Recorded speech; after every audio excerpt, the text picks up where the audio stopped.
This week, around the British Columbia Football Conference. This week, we review the 2011 Kamloops Broncos.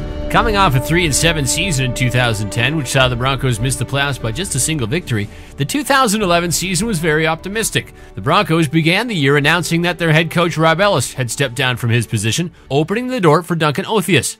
At the time, he was no stranger to the Broncos organization, serving as the club's co-defensive and co-offensive coordinators in 2010.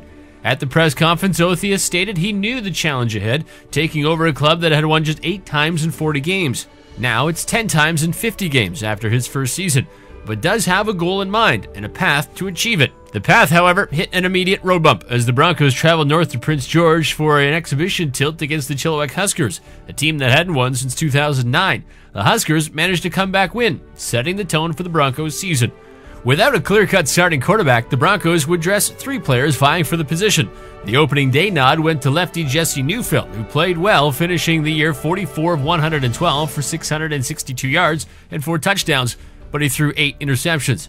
The Broncos would also see former Okanagan Sun Drew Jacobson throw for 466 yards, completing 33 passes, 94 attempts, and 2 touchdowns. On the ground, the Broncos signed Mike McMaster, who spent the 2 previous seasons with the Vancouver Island Raiders. McMaster made the move strictly for more playing time. He would easily be the best runner for the Broncos, finishing with 561 yards, 4th most in the conference on 95 carries, and found the end zone 5 times.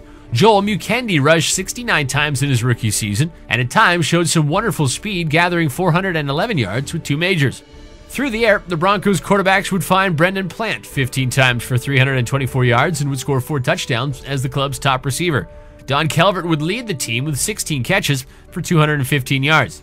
One of the weapons for the Broncos this past season was returner Derek Apps. He would be 4th in kickoff return average, running back 34 kickoffs for 747 yards, good for a 22-yard average. The Kamloops defense saw a lot of minutes this past season with an offense that registered just 114 points. Drew McCourtough and Clayton Ludba were 1 and 2 in the conference with 45 and 43 tackles respectively.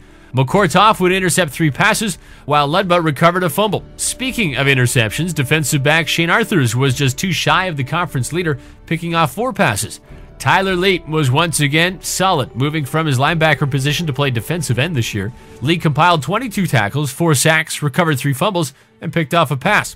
The Broncos would finish 2-8 in 2011, their only 2 wins coming at the hands of the winless Chilliwack Huskers. One Bronco would be named to the conference all-star team, as offensive lineman Jacob Bingham was a unanimous selection. The Broncos have gone back to the drawing board for 2012 as the organization continues to build towards a winning tradition in the BC interior. With this look at the 2011 Kamloops Broncos, I'm Ryan Waters.